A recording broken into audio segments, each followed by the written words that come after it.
Merci. Merci. Donc, sans plus tarder, on introduit Dr Zahra Mahyout et je vais te mettre une pression peut-être en le disant, mais c'est une jeune spécialiste de la PMA en qui je crois beaucoup, très talentueuse, et je sais que je lui mets la pression en l'introduisant de cette manière, mais je crois en toi. Merci. Alors, tu peux l'allumer. Bonjour à tous, bienvenue à Gherdaya. Je me présente, je suis le docteur Zahra Mahyout. Je suis gynécologue PMA à la clinique Hayat de Chalaga. Et après avoir vu le diagnostic échographique de l'adénomiose, l'hystéroscopie, on va parler un peu du point de vue de la PMA. Et donc on va voir ensemble les implications pratiques en PMA.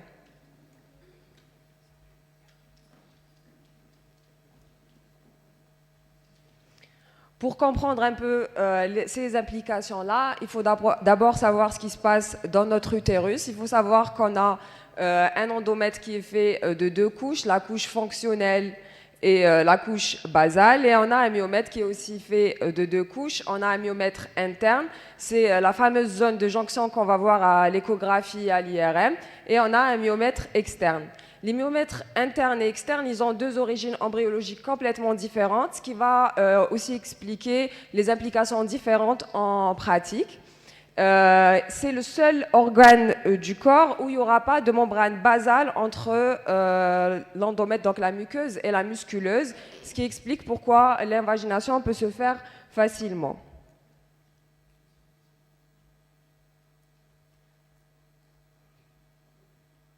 Il y a des études immunohistochimiques qui ont été faites pour voir le profil des récepteurs parce que toutes ces couches-là, elles vont exprimer des récepteurs aux œstrogènes et à la progestérone. Et les expressions de ces récepteurs vont être modifiées au cours du cycle. Alors, qu'est-ce qui a été retrouvé? C'est qu'au cours de la phase proliférative, la première partie du cycle, les récepteurs vont s'exprimer de la même façon dans toutes les couches de l'endomètre. Donc la couche fonctionnelle et la couche basale vont avoir le même profil de récepteurs. Par contre, lorsqu'on va passer en phase lutéale, là, la couche fonctionnelle va exprimer beaucoup de récepteurs. Par contre, la couche basale va en avoir beaucoup moins. Ce qui va expliquer pourquoi la desquamation des cellules ne va pas se faire de la même façon. Le spasme des artères spiralées ne va pas se faire de la même façon et la desquamation ne va pas se faire de la même façon. Alors maintenant, imaginez une couche fonctionnelle qui va se desquamer et changer en permanence et une couche basale qui va être là, constante. C'est une couche qui va subir beaucoup de stress, beaucoup d'inflammation parce qu'elle ne se renouvelle pas, ce qui explique aussi pourquoi il peut y avoir de l'invagination. Le myomètre aussi va avoir des récepteurs aux œstrogènes et à la progestérone, mais c'est surtout cette couche de myomètre interne, la fameuse zone de jonction qui va exprimer les récepteurs. La couche externe, elle va avoir plutôt des récepteurs à l'ocytocine, donc elle va avoir une conséquence plutôt au cours de la grossesse et au moment du travail. Mais c'est la couche, donc myomètre interne, qui va nous poser problème sur le plan pratique. On va le voir.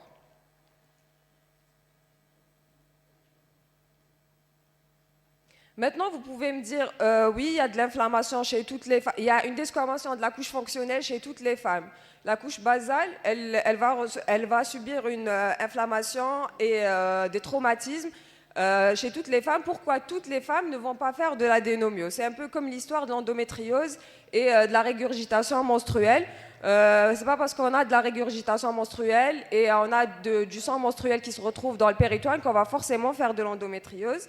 Et là, on nous dit que le problème, c'est un endomètre ectopique qui est dysfonctionnel par des phénomènes génétiques et épigénétiques. Il y a beaucoup de gènes qui ont été incriminés, notamment les gènes CRAS, qui sont des gènes liés au cancer, l'aromatase, on a un excès d'aromatisation, on a une hyperméthylation des récepteurs à la progestérone, ce qui peut expliquer pourquoi il y a une résistance à la progestérone.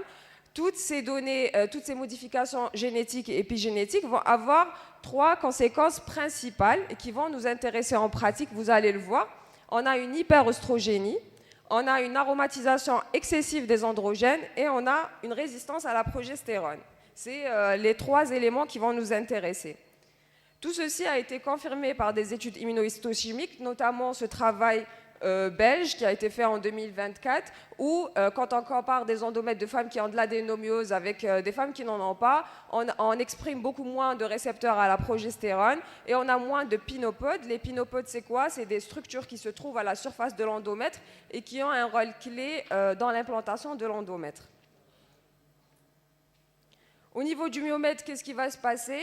Au niveau du myomètre, donc on va avoir de l'endomètre dans le myomètre. Il y aura deux conséquences principales. D'abord, il y a de l'inflammation myométriale, il y a beaucoup de fibres de collagène et à long terme de la fibrose. Et il y a une deuxième conséquence sur la vascularisation qui vient de l'arcade de l'artère utérine, donc de l'extérieur vers l'intérieur avec une arborisation. Plus le volume utérin sera important, donc moins bonne sera la vascularisation, plus il y aura de l'hypoxie et plus il y aura de complications. C'est d'ailleurs ces deux éléments-là, fibrose et hypoxie, qui sont incriminés dans l'infertilité. On se dit qu'il y a un problème d'implantation, mais même s'il y a implantation, cette fibrose myométriale, cette hypoxie myométriale peut être responsable d'une mauvaise placentation et donc des conséquences sur la grossesse, des grossesses arrêtées, mais aussi des prééclampsies et des complications obstétricales. Qu'est-ce que toutes ces données vont impliquer pour nous en pratique? Quels sont nos objectifs? Alors pourquoi pas faire nous-mêmes un travail de réflexion, parce que là il y a très peu de données en littérature sur ça, sur l'hygiène de vie, les antioxydants et leur impact sur l'adénomiose. Mais pourquoi pas faire un travail de réflexion nous-mêmes et se dire, on l'a vu, c'est des phénomènes épigénétiques, il y a de l'hyperméthylation, il y a de la méthylation de l'ADN, il y a une mauvaise expression des micro-RNA et on a une modification des histones. Et c'est un peu le même principe que chez les hommes, lorsqu'on a une fragmentation de l'ADN élevée, on va nous dire qu'il faut mettre des antioxydants parce qu'il y a un problème de méthylation de l'ADN. Pourquoi pas chez ces femmes-là évaluer aussi l'hygiène de vie? C'est un peu le principe de cette médecine intégrative, parce que oui, la FIV, ce n'est pas que des stimulations et des ponctions.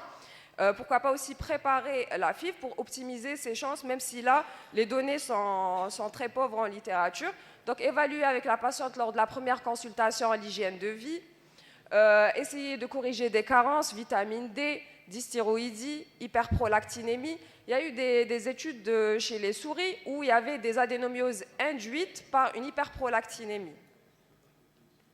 Et je mettrai plus sur évaluer la qualité de sommeil, parce que la mélatonine, on le sait maintenant, elle a des récepteurs directs sur l'endomètre et elle est impliquée directement dans la décidualisation endométriale.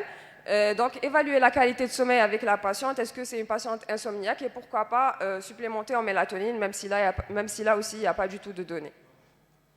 Donc supplémentation, coenzyme Q10, mélatonine.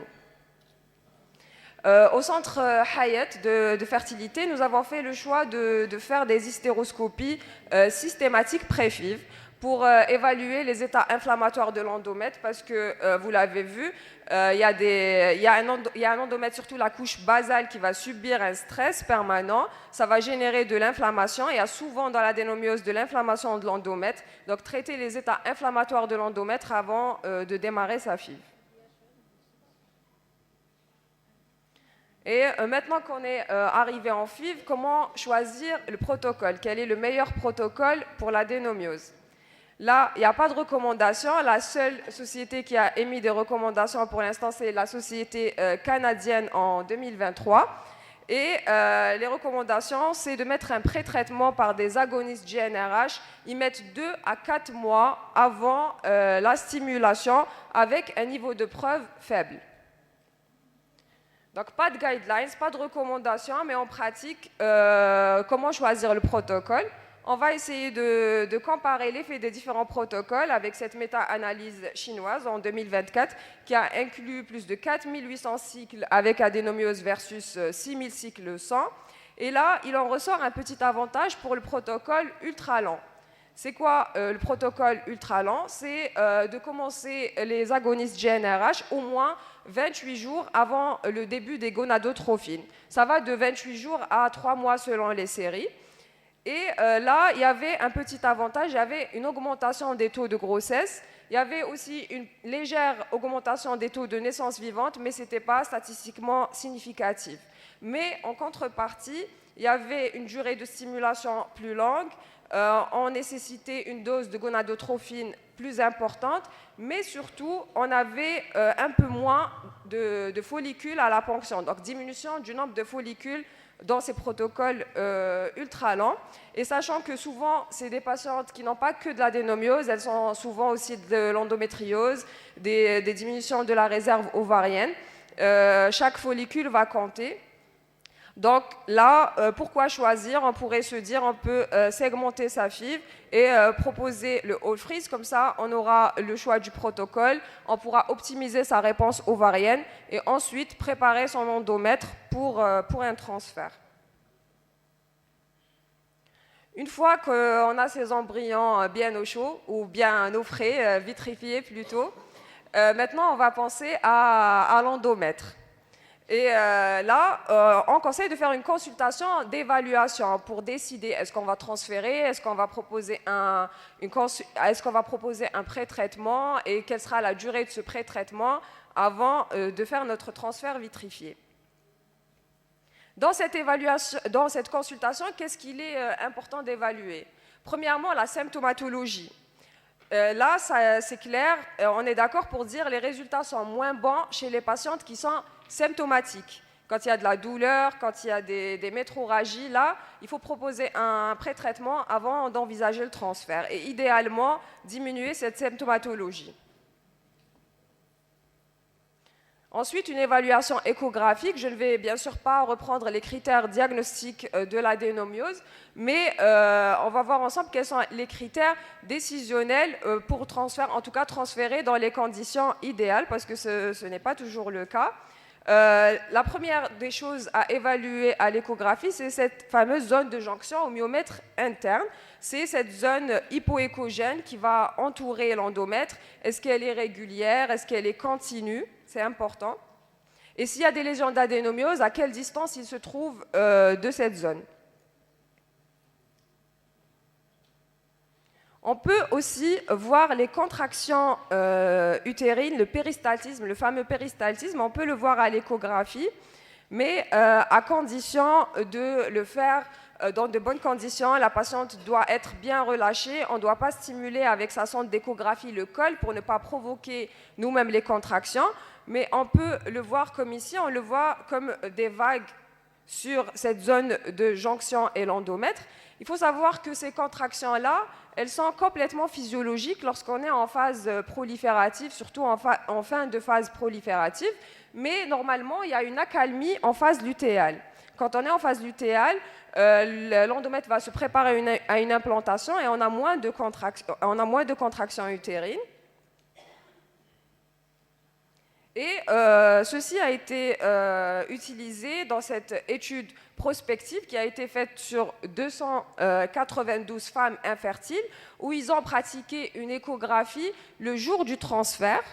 Et ensuite, ils ont corrélé ça à leurs résultats, le taux de grossesse, le taux de naissance vivante.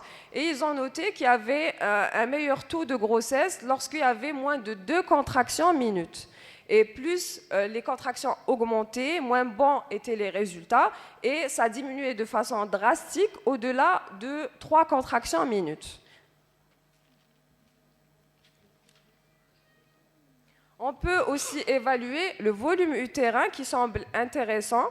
Le volume utérin, on va le calculer comme ici, en 2 plans, une coupe sagittale avec la longueur de l'utérus, la largeur, on passe en transversale, on prend l'épaisseur de notre utérus et on a notre volume.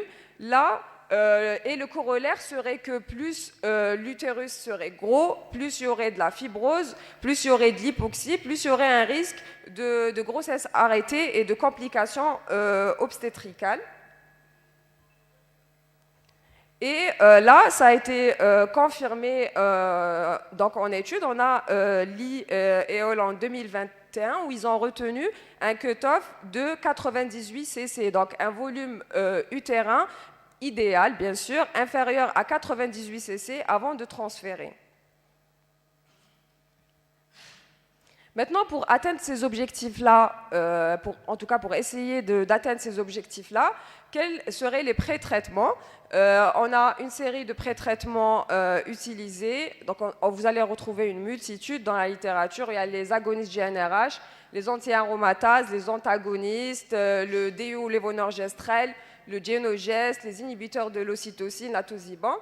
On a un petit avantage dans les résultats pour les agonistes GnRH, plus ou moins les anti-aromatases, on va le voir. Et pour la durée, il n'y a pas de consensus sur la durée et c'est variable de 1 à 6 mois, mais ce qu'on peut proposer, c'est de faire des consultations mensuelles. Donc de refaire son évaluation chaque mois et de voir comment évolue le volume utérin, comment évoluent nos images. Une fois qu'on a décidé de transférer, quel est le meilleur protocole pour préparer son endomètre? Là, vous en avez sûrement entendu parler depuis 2019. On veut revenir vers les protocoles naturels, stimulés, parce qu'il y a un corps jeune. Il y a moins de complications obstétricales lorsqu'on a un corps jeune. Mais pour l'adénomiose, le substitutif garde quand même un avantage. Pourquoi ? Sûrement parce que dans le substitutif, on va inhiber donc le développement folliculaire et donc l'hyperœstrogénie locale et l'œstrogène local surtout qui va avoir un effet délétère sur l'endomètre. Donc le protocole substitutif garde sa place dans l'adénomiose. Si on a pré-traité par GnRH, il y a aussi cette étude intéressante qui a été faite en 2024, rétrospective, et donc niveau de preuve assez faible, mais avec des résultats très intéressants, où ils utilisent des anti-aromatases en pré-traitement, mais ils maintiennent les anti-aromatases jusqu'au jour du transfert, pour essayer de baisser le taux d'œstradiol circulant et d'avoir le moins d'effets délétères sur l'endomètre jusqu'au jour du transfert. Donc un protocole substitutif classique, mais avec des inhibiteurs de l'aromatase jusqu'au jour du transfert. Et ensuite, le traitement substitutif est maintenu donc de façon classique jusqu'à 12 semaines de grossesse s'il y a grossesse. Qu'en est-il de la progestérone? Parce qu'on l'a dit, il y a une résistance à la progestérone. Il y a une étude danoise qui a été faite en 2022 qui s'est intéressée au taux de progestérone le jour du transfert pour les patientes adénomiosiques. Est-ce qu'il y a une différence de cut-off avec les autres patientes infertiles? Et là, oui, ils retrouvent un cut-off 4 fois supérieur. Il est de 37 nanogrammes par millilitre. Donc le cut-off de progestérone serait de 37, 4 fois supérieur par rapport aux patientes infertiles sans adénomiose. Ceci n'a pas été confirmé par une étude qui a été faite une année après par l'équipe française de Bourdan. Mais il faut garder en tête que oui, on n'a peut-être pas de cut-off pour la progestérone du jour de transfert, mais c'est des patients qui font de la résistance à la progestérone et donc il faut supplémenter en progestérone de façon importante. On donne de la progestérone, chez nous la disponible c'est la vaginale micronisée, 200 mg 3 fois par jour à 4 fois par jour.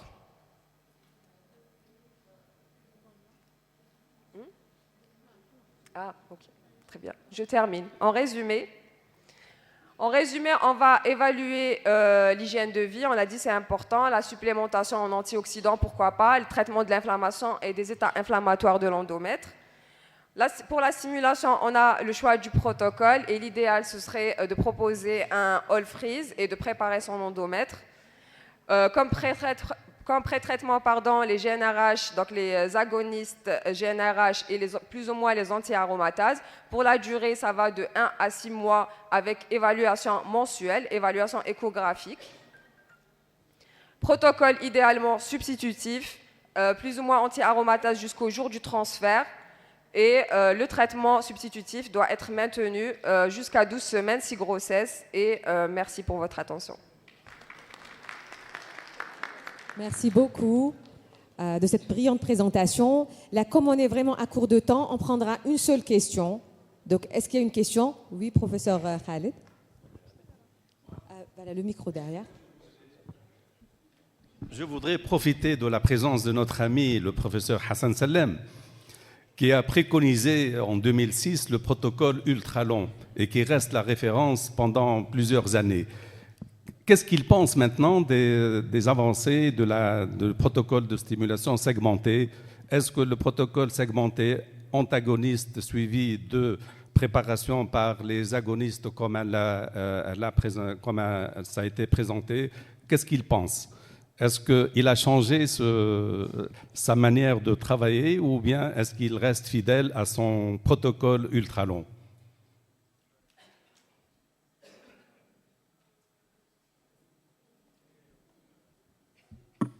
Merci Khaled pour cette question très intéressante. Moi, je m'appelle Hassan Salam, je viens d'Alexandrie en Égypte. On est un peu francophone à Alexandrie. En 2006, comme professeur Mahmoud a dit, on a publié cette étude de Cochrane sur le protocole ultra long pour le traitement de l'endométriose. Ensuite, comme vous savez, les preuves changent. Il y a plus d'études qui apparaissent et alors dans notre deuxième révision, dans la première révision, on a vu que ça augmente le taux de grossesse vivante. Mais dans notre deuxième révision, ce n'était pas le cas. Il y avait d'autres études. Maintenant, on fait la troisième révision. Ça va apparaître dans quelques mois. Je crois que ça va retourner. Mais au commencement, on n'avait pas ce frisol. Et alors maintenant, je crois que le frisol, jusqu'à présent, il n'y a pas de preuve des études randomisées qui prouvent que tous les traitements qu'on a vus aujourd'hui améliorent vraiment les résultats. Les résultats, bien sûr, ce sont le taux de grossesse vivante. Mais on attend les preuves. Alors, je crois que Frisol a une bonne chance d'améliorer les résultats. Est-ce que tu aurais un commentaire à faire, Dr Mahioud?